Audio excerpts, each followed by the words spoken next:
The year is 1869. Tennesseans still remember the Civil War, and the wounds it left behind are still painful. In the Appalachian Mountains, the morning mist clings to the pines like ghosts that don't want to leave. The valleys are so deep that it takes hours for the sun to reach the forest floor. Our story starts in this remote place, where whole communities live miles apart from each other along winding trails. The Cumberland Plateau is a huge area that goes on for hundreds of kilometers. It has old rock formations and thick forests that seem to hold stories from the beginning of time. People in the area rely on hunting, fishing in icy streams, and small farms that have trouble with the rocky soil. It's hard to live here, and the closest neighbors can be a half-day's walk away. There is no telegraph at these heights, and the sheriff won't be there until after dark. Each family here follows its own rules, and is safe only because the mountain is so big and quiet. The first mention of the property, which was only known as the House of the Six Candles, came during this time of total isolation. The name first showed up in records from Cumberland County, written by a traveling merchant who sold fabrics, tools, and news from the outside world along the trails. He talked about a dark wooden building that was built on a hill where the wind always howled, as if the mountain itself were crying. The house was at the end of a road that looked more like a dry stream bed. It was surrounded by trees that grew at odd angles, as if something on the ground kept them from going straight up into the sky. The merchant said that a middle-aged man with gray hair and a piercing gaze lived there with 6 young women. He called them his sisters, but people who walked by could tell that something was off about that family. The young women didn't talk much, kept their heads down, and went inside the house as soon as they saw someone coming. The man, on the other hand, was friendly but firm, always standing in front of the door with his big body, as if he were guarding something too valuable or dangerous to be seen. The candle ritual was the most interesting part of the story for the merchant, and it would later become the most disturbing part. Every night, without fail, 6 candles were lit in each window of the house. Not 5, not 7, always 6. They burned until dawn, giving off a ghostly yellow light that could be seen from the main path, even miles away. When asked why, the man smiled oddly and said only that each light stood for a soul he was protecting. Months went by, and other travelers started to tell similar stories. One hunter said that in the early morning hours he heard songs coming from the property. The voices were female and harmonious, but the words were hard to understand, almost like an old lament in a language that no one speaks anymore. Another visitor said he saw figures moving behind the ripped curtains, with shadows dancing around like puppets on strings that couldn't be seen. But no one had the guts to look into it more. It was clear that everyone in those mountains had to look out for their own, and strangers had no business with what went on inside private property. In the spring of 1870, small but disturbing changes happened in that forgotten part of the Appalachians. The streams that flowed down from the mountains were more muddy than usual, and the animals in the forest seemed to stay away from the property completely. Experienced hunters, men who knew every trail and sound in those woods, started to notice something strange. There was no sound at all in that area. No birds, no rustling of small animals, only the wind cutting through and the old wooden building creaking all the time. Around this time, a family of settlers who had just moved from Virginia decided to settle a few miles away. The Morrisons were honest, hard-working people who wanted to start over after losing everything in the war. Samuel Morrison, the head of the family, was a carpenter by trade. He quickly offered to help his neighbors in the area with repairs and building. That's why he was called to that house on the hill. Samuel left one morning in April with his tools and the promise that he would be back before nightfall. His wife saw him go down the foggy path and that was the last time anyone in the Morrison family saw him alive. He didn't come back that night or the next. 3 days later, when he finally came back, Samuel Morrison was a different person. His eyes were blank, as if he had seen something that his mind couldn't fully understand. He could barely say anything that made sense. All he could say were random phrases about doors that shouldn't be opened and rooms where candlelight revealed secrets that should stay hidden. Samuel's wife went to see the local pastor, an old man named Josiah Blackwood, who worked with a number of communities in the mountains. People knew the pastor was wise and kept detailed records of what happened in the area. He was the first to keep a systematic record of the events surrounding the House of the Six Candles in a well-worn, leather-bound diary. This diary is now thought to be the only reliable historical record of those dark days. Blackwood chose to go see the property in person. He thought that being a man of faith would give him access and answers. One afternoon in May, the pastor and 2 well-respected members of the community went to the remote house. He wrote down in great detail what they found there in his diary. The building was in bad shape, with loose boards and parts of the roof that were clearly broken. But the most disturbing thing about the place was how it felt. The air felt thicker and hard to breathe, and there was a sweet, sickening smell coming from somewhere in the building. Ezekiel Thorne, the man who lived there, greeted them on the porch. His looks had gotten worse since the last reports. His hair was now completely white, his hands were shaking, but his eyes still had that intense and unsettling gleam. He flatly refused to let anyone into the house, saying that the sisters were sick and couldn't have visitors. When the pastor asked Thorne directly about the girls' health, he just smiled and said that they were exactly where they needed to be, doing what they had been chosen to do. At that point, one of the pastor's friends saw something that worried them. You could see inside one of the rooms through a crack in the boards on the sidewall. And there, against the wall, were 6 narrow beds, each with a still figure on it, covered in white sheets that had been stained by time. There were candles on pedestals next to each bed. The flames flickered a little even though there didn't seem to be any wind. There was no movement or sign of life in those shapes under the fabrics. Only the heavy silence and the hypnotic dance of the 6 identical flames. The group left right away, and Pastor Blackwood wrote in his diary that he felt a deep and terrifying certainty at that moment. Something very wrong lived in that house, something that went against what he knew about the world and his faith.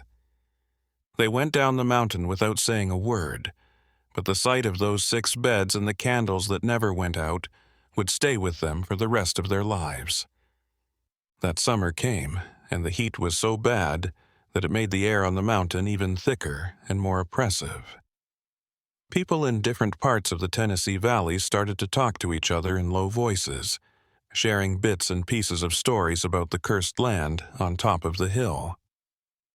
Pastor Blackwood tried to set up a meeting with the authorities in Cumberland County, but the distance and lack of clear jurisdiction in that remote area made it almost impossible for any official help to happen.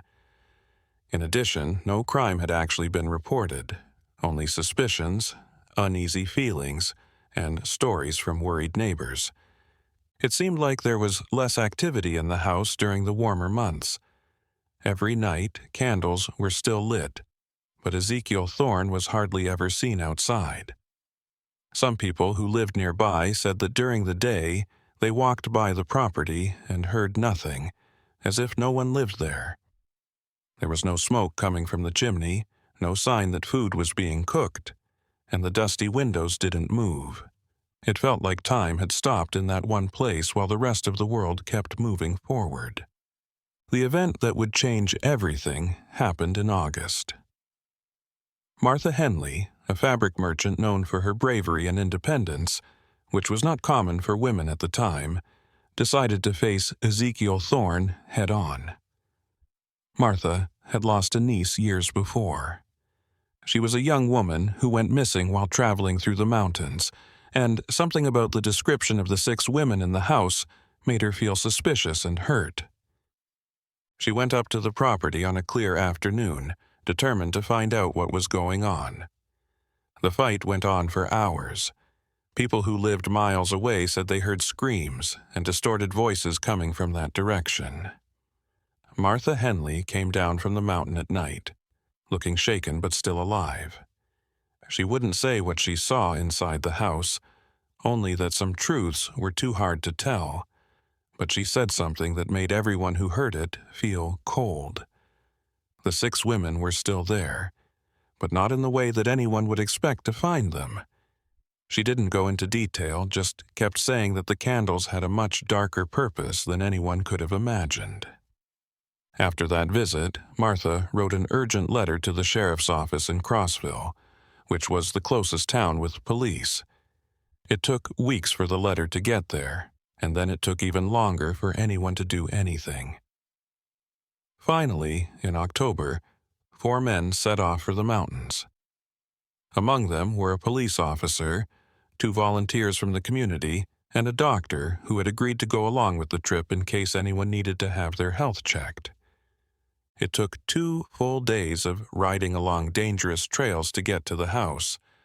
The sun was already setting, turning the sky orange and violet, when they finally saw the building on top of the hill. That time of day made the house look even more scary. The windows were as dark as empty eye sockets in an old skull, but there was a difference. The candles weren't lit. The windows stayed completely dark for the first time since the first reports came out, even when it got dark. The group moved slowly toward the unknown, weapons drawn, not because they expected a fight, but because they were afraid of what they didn't know. The front door was slightly open and swaying in the mountain breeze. The sound of old wood protesting against its own weight came from inside, a sharp, constant creaking. The police officer yelled out his name and asked for permission to come in. There was no answer, just thick silence, and that creaking that never stopped. They went in. The inside of the house was dark, with only the last rays of sunlight coming through the cracks in the walls. The sweet smell that had been talked about before was still there, but now it was mixed with something deeper and more earthy. The doctor knew right away what the smell was and told the others to cover their mouths and noses. It smelled like something had died, but not recently. It smelled like something that had started to break down a long time ago, but had somehow been preserved by the enclosed space and the specific conditions at that height. The 6 beds were lined up in the main room, just like the pastor had said they would be months before. The white sheets had turned yellow with time. The candlesticks had been dripping wax for so long that it made white mounds on the wooden floor. And above each bed, those still, quiet shapes, waiting for something that might never come. The doctor was the first to get to the beds. His professional training helped him get over the fear that had paralyzed the other men. He carefully touched one of the sheets and felt how stiff the old fabric was. He slowly pulled back the covers of the first bed with shaking hands, getting ready for what he might find. The other people in the group held their flashlights, which made shadows dance on the walls that were peeling. What was shown at that moment didn't make any sense. Under the sheet were not real people, but rather carefully arranged branches, fabrics, human hair, and other materials that made up female silhouettes. They were like life-size dolls, made with an almost obsessive level of detail. They all had their own unique features, as if they were meant to look like certain people. There were antique dresses all over the buildings. Some were clearly from different time periods, and the different styles suggested that they had been collected over many years. The police officer told them to check the other 5 beds. Each one had a different woman in it, but they all had similar things in them. Some had jewels hanging from them, others had medallions with faded pictures of people, and still others had handkerchiefs with initials on them that didn't mean anything to the men there. It was like a strange shrine, a place to remember people who may have never lived or who had been gone for so long that their memories had faded away. But the most disturbing thing was what was on the pedestals next to each bed. There were small, hand-carved wooden plaques under each candle holder. They had names of women on them, along with dates. Sarah, 1847, Elizabeth, 1852, Catherine, 1856, Margaret, 1861, Rebecca, 1864, and the last one, Caroline, who didn't have a date yet, just a name.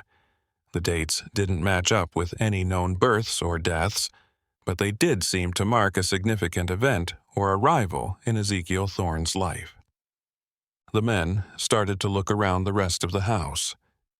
Their footsteps echoed on the empty floorboards. They discovered a kitchen that hadn't been used in months, with rusty pots and pans and food scraps that had turned to dust. There were stacks of yellowed papers, letters that had never been sent, and old newspaper clippings about women who had gone missing in different states over the years in a small office. There was also a diary with shaky but readable writing in which Thorne wrote down his thoughts in short, disturbing entries. The pages talked about a terrible loss that had happened decades ago. 6 sisters he loved very much who had died in tragic and different ways. He talked about how the pain of not having them around anymore had become too much to bear, and how he couldn't accept that they were gone for good. Later, entries got more and more jumbled, mixing real memories with very detailed fantasies. He wrote about how the lit candles were a sign that their souls were still alive and still under his protection. The most disturbing thing was the recent entries, which were only a few weeks old. Thorne wrote about finally realizing that he was running out of time and that he couldn't keep the flames burning forever. He said he had made the decision to leave the place that had become both a home and a prison, but he promised that the sisters would never be alone. Their presence would always be in that house, protected by the mountains' shadows and the Appalachians' silence. The group looked in every room and every dark corner of the building, but they couldn't find Ezekiel Thorne. He had just disappeared, leaving behind only the mystery of who the 6 women were that the figures on the beds were supposed to be. Were they really his sisters? Did he know these women all his life? Or were they just things his troubled mind made up, ghosts of people who might not have lived the way he said they did? The men chose not to stay on the property after nightfall. It was impossible to relax in that place because of the way the air felt. It was like there were always invisible eyes watching you. They set up camp at a safe distance and planned to come back at dawn to look into it more. While they were keeping watch around the campfire at night, they all swore they saw a faint yellowish light flickering in the windows of the abandoned house on the hilltop. It looked like someone had lit the 6 candles again, defying the darkness once more. Dawn came, and a thick fog covered the Appalachian landscape completely. The men went back to the property after the weather got better. But the fog seemed to have a mind of its own and wouldn't go away, even when the sun was high in the sky. When they got back to the house, they saw that the door they had left open was now completely closed, as if someone had come by during the night to clean up. This time, the exploration was more planned out and took longer. The doctor looked closely at the numbers on the beds to see how long they had been there.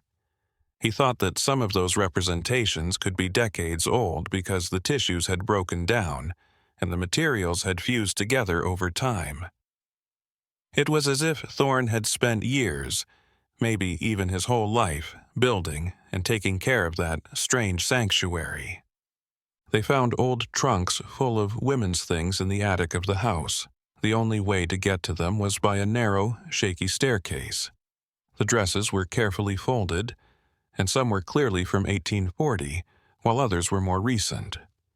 There were also letters that had turned yellow, faded pictures of serious people looking at the camera with the stiff look that was common in early photography, and personal items like hairbrushes with hair still stuck in the bristles and hand mirrors with silver frames that had become stained over time. One of the volunteers found a smaller box that was hidden under a loose floorboard. Inside, official papers began to tell a clearer story. Death certificates from 1843, all from North Carolina, all for women in the Thorne family. That year, a typhoid fever outbreak wiped out whole communities in that area in just a few weeks. 6 of Ezekiel Thorne's sisters were among the dead, all of whom died within 15 days of each other. The papers showed that Ezekiel was the oldest brother and was 23 years old when the tragedy happened. He was the only one in the family who lived, and for some reason the illness spared him while he watched his sisters die one by one. Local church records say that after the burials, Ezekiel vanished without a trace, leaving behind his family's property and all of his belongings. People didn't hear from him for years, but decades later, his name came up again in connection with a remote property in the Tennessee mountains. Now that I saw the dates carved into the pedestals, everything started to make a terrible and sad sense. The dates didn't show when people died. They showed when Thorne made each of those representations. He did this to get them back and rebuild the family that fever had taken from him. Each figure was a sister, and each candle was a life he wouldn't let go out in the dark of forgetfulness. The police officer spent hours going through the newspaper articles that were found in the office. There were dozens of them collected over the years, all saying that young women had gone missing in different parts of the country. At first, this made people think the worst about what Thorne might have done, but a closer look showed something else that was just as disturbing. Some of the clippings were very old, going back to before the Civil War. Thorne wasn't collecting crime trophies. He was desperately looking for his sisters because he couldn't believe they were really gone. He seemed to think that his sisters were still alive somewhere, lost, and needed to be found and brought back home. His mind was broken by grief. He followed the clues in the clippings and the hopes he had that each missing woman could be one of his sisters coming back. It was a pointless and sad search that took up decades of his life. The diary had entries that went back and forth between times when Thorne was painfully clear about the fact that his sisters were dead, and times when he was delirious and wrote down whole conversations he said he had with them that morning. He talked about cooking for 6 people, making their beds, and brushing their hair. In those lonely mountains, where he was completely alone, the line between the past and the present had completely disappeared. The last diary entry, which was written in late September of that year, 1870, was especially moving. Thorne wrote about how he finally felt at peace, and how he understood that it was time to be with his real sisters again. He said that the mountains were calling him, and the deep valleys were a good place to rest. There were no threats or violence in his words, just tiredness and the pain of decades that never went away. The men left the house late in the afternoon with the papers and records that would help put together the whole puzzle of that dark story. It was decided not to move the people in the beds, to leave them exactly as Thorne had arranged them. This wasn't out of fear or superstition, but out of a strange respect for that mix of grief and madness. The weeks after the discovery left the communities in the Tennessee valleys with more questions than answers. Pastor Blackwood, who was still keeping detailed records, started putting together all the information he could find about Ezekiel Thorne and his sad story. He talked to everyone who had ever met the man, putting together a broken picture of a life full of loss and the inability to move on. Martha Henley, the brave tradeswoman who had stood up to Thorne months earlier, finally agreed to tell her story. She sat in the small parsonage room, shaking a teacup in her hands, and told the story in a way that made everyone there feel both sad and uneasy. Thorne had greeted her with a strange, almost rehearsed friendliness, as if he were playing the part of a host to imaginary guests. He had asked her to come in, which he had never done with any other guest, and taken her to the room with the 6 beds. There, he introduced each of the figures by name, telling elaborate stories about their personalities, their tastes, their dreams. Sarah loved music and often sang at dusk.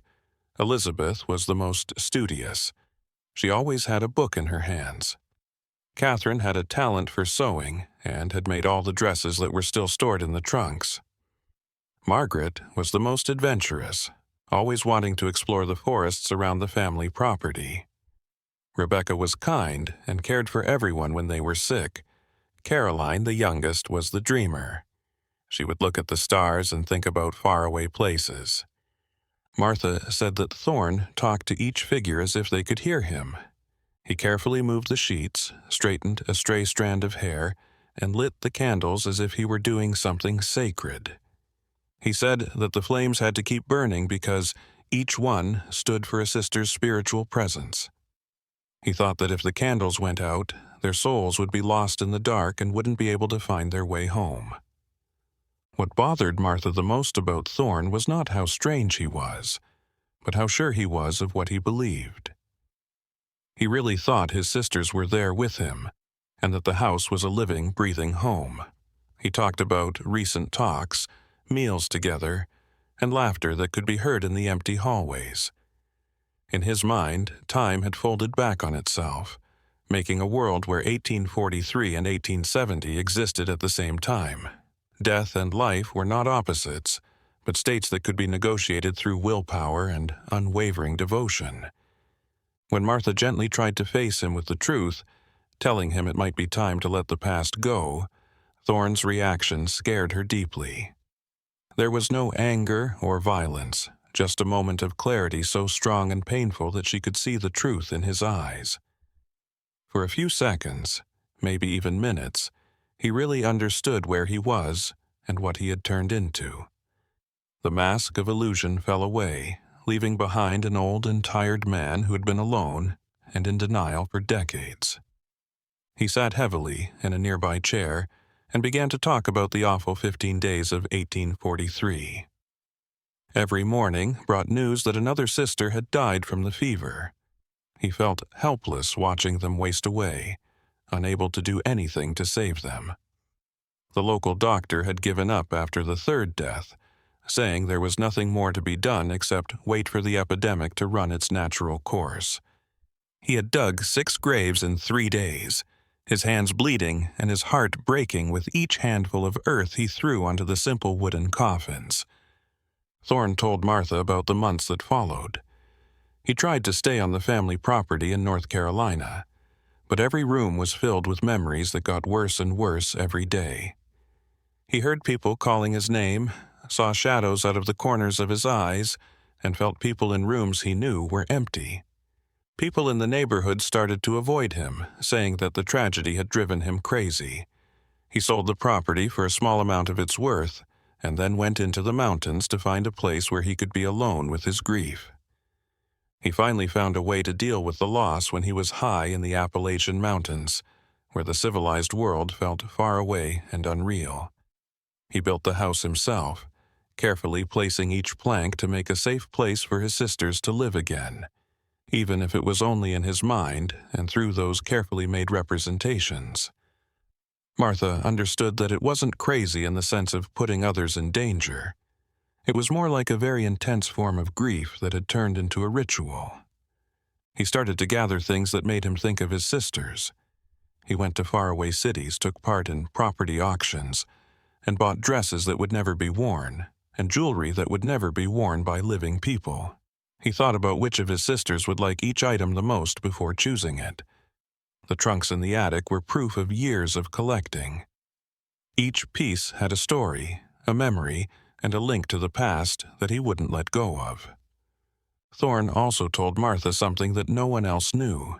He tried to put his life back together in the years after the tragedy. He met a nice woman in Virginia who seemed to understand how he felt. They even set a date for the wedding, but he ran away the night before. He couldn't stand the thought of making new friends when he hadn't yet dealt with the losses from his past. He couldn't accept any kind of happiness or peace because he felt so guilty about being alive when his sisters died. He admitted that the newspaper articles about missing women were a sign that he couldn't accept death. Every time he read about someone who had disappeared without a trace, a part of him wanted to believe that there was a chance, however small, that his sisters weren't really dead, and that it had been a mistake or a mix-up and that they were out there somewhere waiting to be found. He knew it wasn't logical, but the human heart rarely follows logic when it's broken. Martha said she stayed in that house for hours, listening to Thorne talk about how lonely and tortured he had been for decades. He was lighting the 6 candles again when he finally left at dusk, but this time he had a different look on his face. It was no longer the look of someone who was delirious. It was the look of someone who was doing one last thing to keep a promise he had made to himself and to the memories he carried.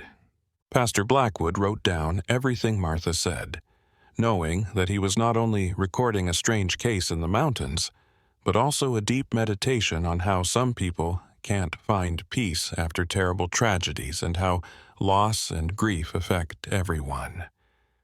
That house, high in the Appalachians, was more than just a building made of wood and nails. It was a symbol of brotherly love and how fragile the human mind is when it has to deal with loss that is too much to bear. In 1870, winter came early and covered the Appalachian Mountains with a thick layer of snow. This made the communities in the valleys even more isolated. The house on the hill was still empty, and its dark windows looked out over the quiet, white horizon. During those cold months, no one dared to climb up there. The trails were too hard to get to, and the mountain wind could freeze a man who wasn't ready in a matter of hours. During this time, Pastor Blackwood made the decision to look into things outside of Tennessee. He wrote letters to churches in North Carolina asking for more information about the Thorne family and what happened in 1843. It took weeks for the replies to arrive, as they were sent by mail over icy roads, but each one added new pieces to the story that helped Ezekiel understand who he had become. A pastor from a small town called Willsboro, who was very old, answered in great detail. He remembered the Thorne family very well because he had to lead the 6 funerals during those terrible days in March 1843. He said that Ezekiel was a strong, hard-working young man who his sisters loved. They saw him as their protector and provider since their parents died too soon years ago. Taking care of 6 young women during such a tough time had given him a strong sense of duty, almost like a father. The pastor remembered how Ezekiel begged for any kind of treatment or medicine that could save his sisters. He brought in doctors from nearby towns and spent all of the family's savings on medicines that didn't work against the fever that wouldn't go away. In the last days, when it was clear that there was no hope, he sat by their beds and held each sister's hand as they died. He promised that he would never forget them and that he would never leave them alone. There was also something in the letter that no one in Tennessee knew. Ezekiel stayed in the local cemetery for 3 days and 3 nights after the burials, refusing to leave the graves. People from the area brought him food and blankets, but he hardly touched any of it. He just sat there and talked to the tombstones as if his sisters could still hear him. He was a different man when he finally agreed to go home on the 4th day. His eyes were no longer sparkling. They were distant, as if part of him had died with his sisters. A county archive in North Carolina also replied, sending copies of property records. They showed that the Thorne family farm had been sold in April 1844, which was more than a year after the deaths. The buyer told the clerk that the property was in bad shape, as if it had been left behind all of a sudden. There were rotten meals on the table, clothes all over the place, and personal things left behind. But the strangest thing was that all the family pictures had been taken down from the walls, leaving behind lighter patches where the frames used to be. This new information helped us understand the trunks that were found in the attic of the Tennessee house. Thorne had brought with him all of his sisters' memories that he could carry. He was making a portable archive of their lives that would eventually find a new home in the mountains. Every picture, dress, and personal item was a piece of a puzzle he was trying to put together to make the world that typhoid fever had destroyed.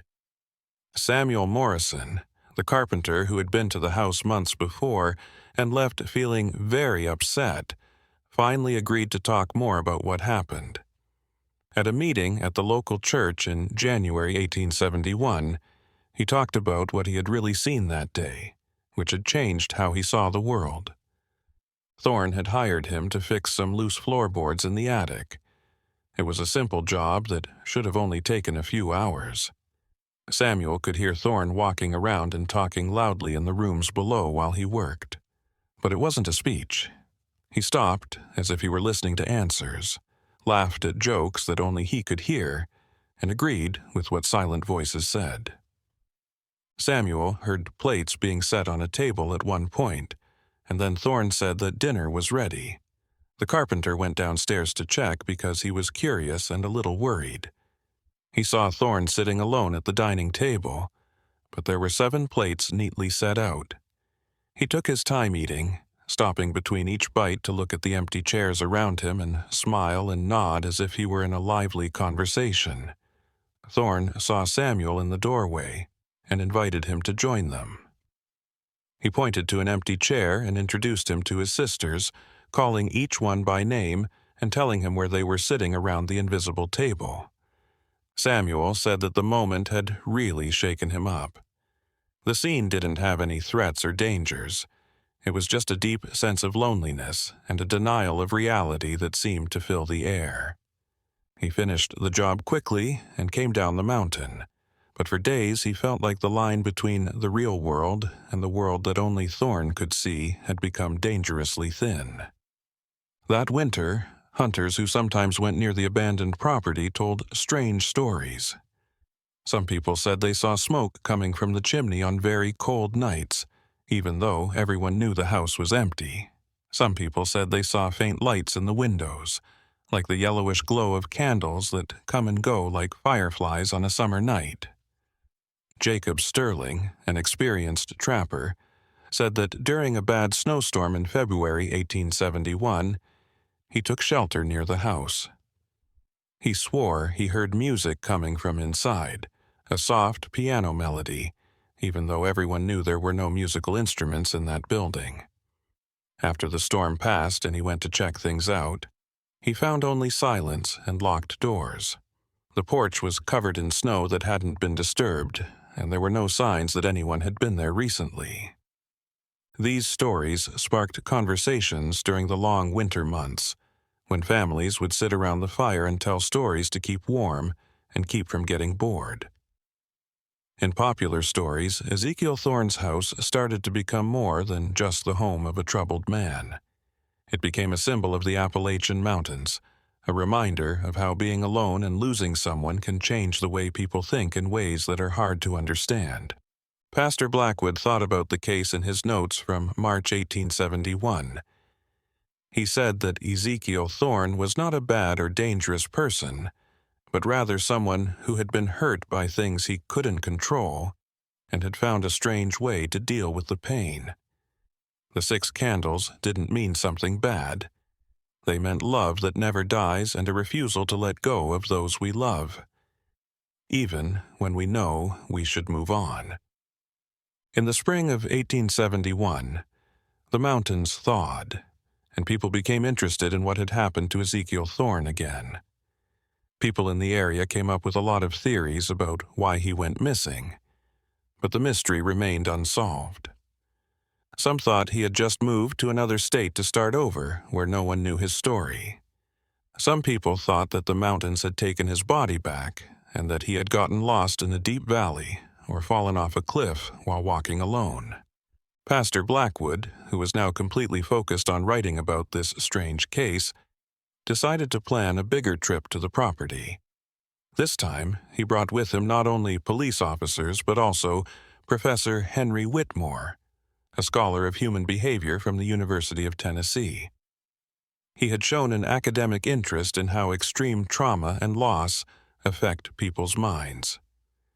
Professor Whitmore was a very careful person who was known for his close observations and scientific approach to things that most people would think were just crazy.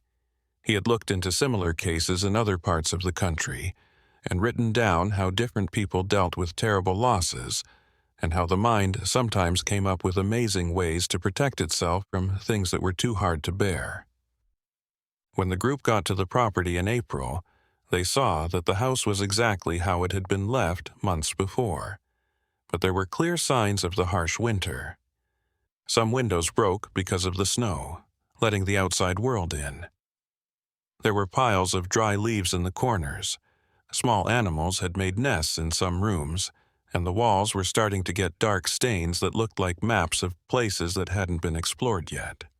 Professor Whitmore spent days going over every little thing about the house and writing down a lot of information in his hardcover notebooks. He looked at the figures on the beds like an archaeologist would, writing down the materials used, the methods used to build them, and the level of detail. He was especially interested in how Thorne had used real human hair in the buildings. This hair was probably collected over many years from preserved hairstyles, which was a common practice in Victorian times. People would keep locks of hair as mementos of loved ones. People studied Thorne's diary very closely. Whitmore read and reread the entries all night, charting how the man's mental state changed over the years. He saw clear patterns, times when Thorne was clear-headed and knew what was going on, followed by long periods when fantasy and reality were hard to tell apart. The professor said that the entries that were the most confusing happened on death anniversaries. This suggests that important dates made Thorne go deeper into the protective illusion he had built. A set of unsent letters found in a secret drawer in his office was a particularly telling find. He wrote them to each of his 6 sisters at different times over the years. Thorne told stories about his life, shared his thoughts and worries, and asked for help with small choices in these letters. He seemed to be in touch with people he knew who, on some level, would never read what he wrote. The letters showed that he was a much more complicated person than what was first said. He sometimes showed that he knew what was wrong with him by writing about how he knew he was talking to shadows, but he thought that was better than being completely alone. In a very touching letter to his sister Sarah, he wrote about how the pain of loss had changed over the years. It was no longer a sharp wound, but rather a constant companion that was almost comforting because it was so familiar. Professor Whitmore also found proof that Thorne hadn't been completely alone all those years. There were records of purchases made in nearby towns, as well as receipts for business transactions from different times. He bought a lot of fabrics, candles, and decorative items, always paying in cash and never staying long enough to have a real conversation. The shopkeepers who knew him said he was polite but distant, and he was always in a hurry to get back to the mountains. It was especially interesting to find a notebook with a lot of sketches in it that was hidden under the mattress of one of the beds in the attic. They were hand-drawn pictures of women doing everyday things like cooking, sewing, reading, and talking to each other. The art was surprisingly good, showing that Thorne had a natural talent that he had never really worked on. Each drawing had a date and a short note that made it sound like a real memory of the scene. Whitmore thought that Thorne used different ways to express himself to keep his sister's memories alive. The physical figures were 3-dimensional representations. The candles were symbols of constant presence. The drawings were captured moments, and the diary was a record of a life they shared that only existed in his mind. It was a complicated way to keep memories alive, a complicated structure of denial and celebration at the same time.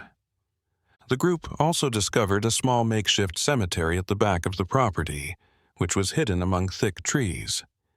These weren't graves for people. They were 6 carefully carved wooden crosses, each marking the place where Thorne had buried each sister's personal things. Careful digging uncovered metal boxes filled with books, jewelry, original letters, and photos, all of which had been carefully preserved and kept dry. He seemed to have made 2 sanctuaries, one for the living versions of his sisters inside the house, and another for the real relics of their past lives outside.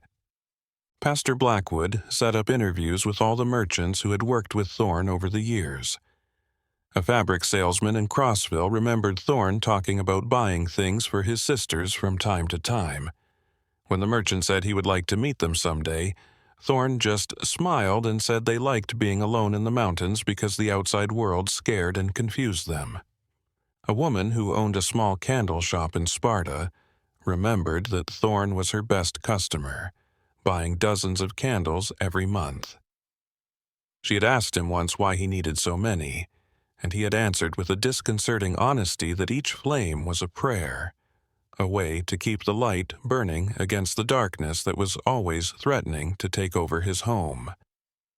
The woman said that at that moment there was something in his eyes that made her never question his purchases again. It was a deep sadness. Professor Whitmore took weeks to put all the information together into a full study of the case. He said that Ezekiel Thorne was a very interesting example of how the mind can make up new realities when it has to deal with losses that are too big for it to handle. He said that it wasn't madness in the usual sense, but an extreme form of a psychological survival mechanism. Thorne had essentially chosen to live in two worlds at the same time, one where he accepted the deaths of his sisters, and another where they lived on through his will and dedication. The study also looked at the bigger picture of extreme geographic isolation in the Appalachian Mountains, where communities were far apart and there wasn't much social interaction. Someone like Thorne could keep his alternate reality going for decades without anyone else getting involved. In a bigger city where people live closer together and have higher social expectations, his condition would have been noticed and maybe even treated much sooner. But in the peaceful hills of Tennessee, he found the perfect place for his pain to show itself without holding back. After months of thorough investigation, the general agreement in May 1871 was that Ezekiel Thorne had probably gone deep into the mountains and died there, either by accident or by choice to reunite with his sisters in the only way left to him. People organized searches in the most remote valleys, but the Appalachians are so big that it was impossible to cover the whole area. There were thousands of ravines, caves, and thickly wooded areas where a body could disappear without a trace. Eventually, the county bought the property and plans to tear it down and use the wood for other buildings. But something strange happened. Every worker who was supposed to do the job found a reason to put it off. Tools broke for no apparent reason, the weather turned bad, and small accidents happened often enough to make the work less appealing. It wasn't exactly a superstition, but everyone felt bad about taking apart what was clearly a memorial of love, no matter how disturbing it was. In the years that followed, the House of Six Candles became more than just an empty house in the Tennessee mountains. It became a story that people told on winter nights, a real-life example of how being alone and losing someone can change the way people think in strange ways.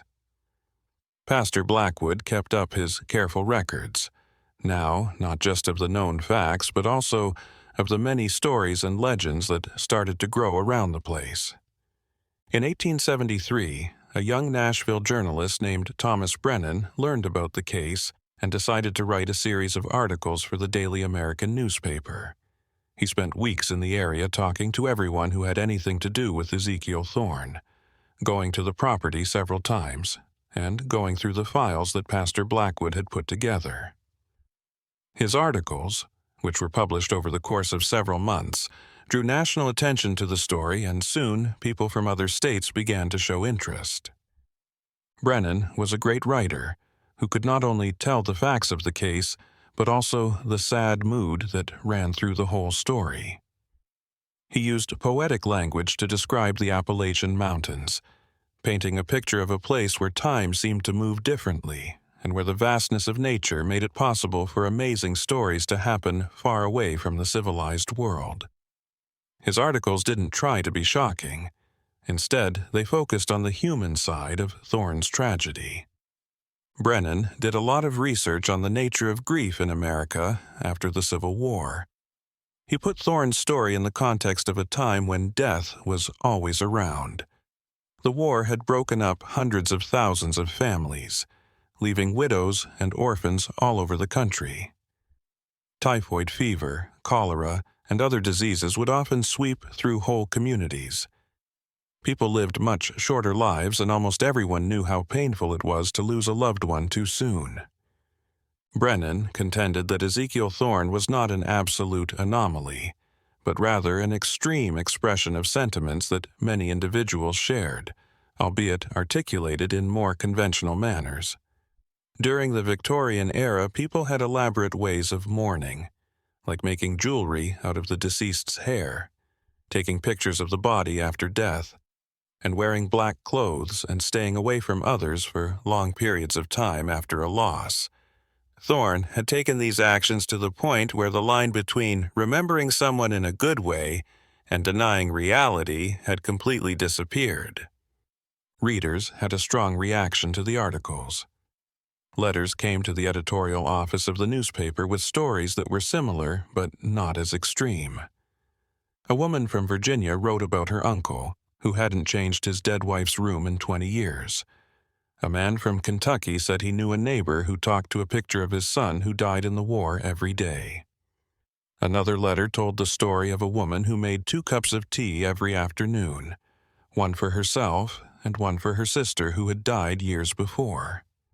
These letters showed that Thorne's case, though extreme, dealt with something that everyone can relate to: the pain of knowing that the people we love are gone and will never come back. The journalist put together some of these letters into later articles, which together painted a picture of a country still dealing with huge losses and looking for ways to stay in touch with those who had left. At this time, Professor Whitmore published his full academic study of the case in a new psychology journal. The book, Architectures of Memory and Manifestations of Pathological Grief, became a reference for academics who study human behavior. Whitmore suggested that Thorne's mind had constructed what he termed a preserved reality, a psychological condition in which past and present coalesce through meticulously upheld rituals and symbols. The professor also thought about how the physical environment might help keep this other reality going. The house in the mountains was like a time bubble, a place where Thorne could live his fantasy without being interrupted by the normal rules of society. He compared this to times in history when people chose to completely separate themselves from society in order to follow visions or ideas that weren't accepted in the outside world. A surprising find in 1875 added to the mystery.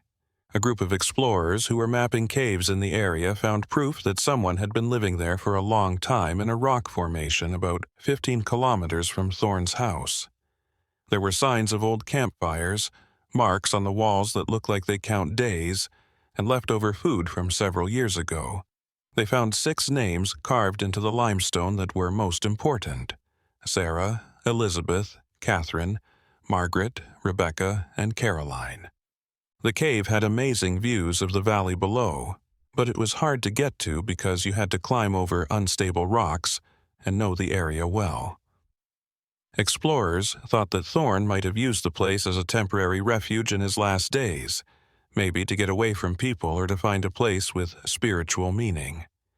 There were more thorough searches of the cave and the areas around it, but no more evidence was found. If Thorne was there, he left without leaving any clues about where he was going next. In 1876, Reverend Blackwood, who was now old and sick, made one last trip to the estate. He was putting together all of his notes from the past few decades into one book, which he hoped would be a complete historical record of the case for future generations. He thought about how his understanding of the story had changed over the years during this last visit. At first, he thought Ezekiel Thorne was a troubled, maybe dangerous man who needed help, but over time and with more knowledge, he began to see things differently. In his final notes, Blackwood said that Thorne posed a deep philosophical question about what reality and sanity really are. If a man lives alone in the mountains and doesn't bother anyone, but his inner reality is very different from the outer one, who has the right to call him crazy? When does being strange become a mental illness? And more importantly, if his delusion made him feel better and helped him live on after a tragedy that could have killed him. Wasn't there some wisdom in this? A way of living that medicine and psychology of the time didn't fully understand? The pastor also wrote down the changes he had seen in the house over the years. The structure was slowly falling apart because of the weather and time, but the 6 figures stayed mostly intact. The fabrics that covered them had gotten darker and more delicate, but the structures themselves stayed the same. Of course, the candles were never lit again, but their remains stayed on the pedestals as silent witnesses to rituals that were done thousands of times over the years. Blackwood was interested in how the people in the area were starting to see the house. They weren't afraid or disgusted by it. Instead, they respected it with a kind of sadness. Young couples sometimes walked there to see the monument to brotherly love for themselves. Some people left small gifts on the porch, like wildflowers, interesting stones, and little things that seemed to represent their own losses and memories. In 1878, a group of people who wanted to protect Nashville's history suggested that the property be restored and kept up as a memorial. There was a lot of disagreement about the idea. Some people said it would be sick to make the site into an attraction, using one man's death for entertainment. Some people said that the story was important for education and culture, and that keeping it alive would help future generations learn about parts of human experience that are often overlooked or hidden. Newspapers in several states were interested in the debate. Letters to the editor made strong cases for both sides. A doctor from Boston said that the house should be kept as a reminder of how society needs to do better at caring for people with mental illnesses. A professor from Ohio said that Thorne's story was a good reminder of how dangerous it is to be alone and how important it is to have strong communities.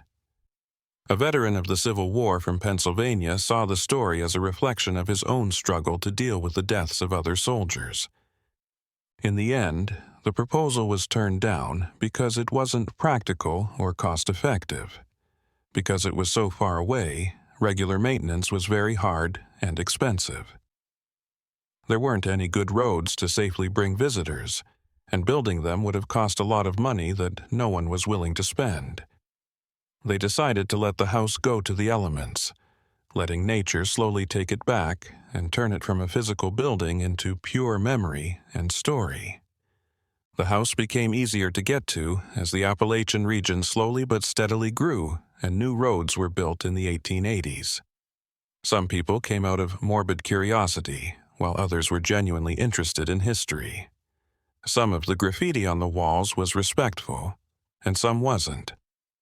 As time went on, vandals took smaller things as souvenirs. The 6 figures, on the other hand, stayed the same, as if all the visitors had agreed that this should be respected at the very least. As the 1800s came to an end, the story of the House of 6 Candles had grown into something much bigger than the real events that led to it.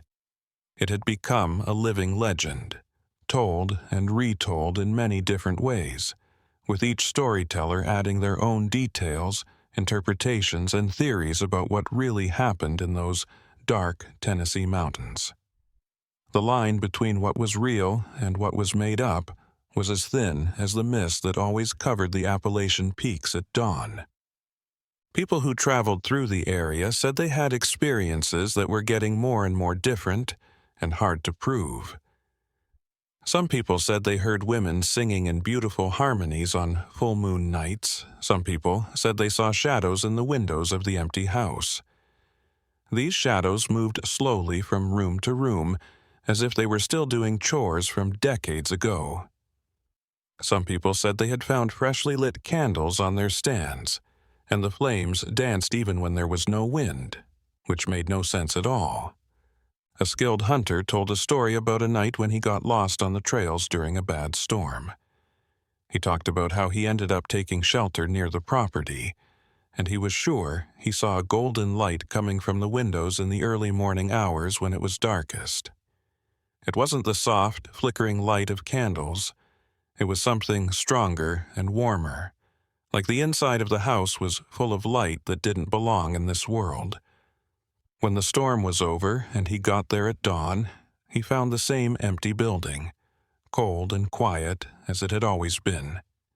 In the early 1890s, a family that started a farm a few kilometers away told stories that became part of the region's folklore. They talked about nights when the wind blew from a certain direction and brought with it sounds they couldn't explain. These sounds were not the usual sounds of the forest or animals at night.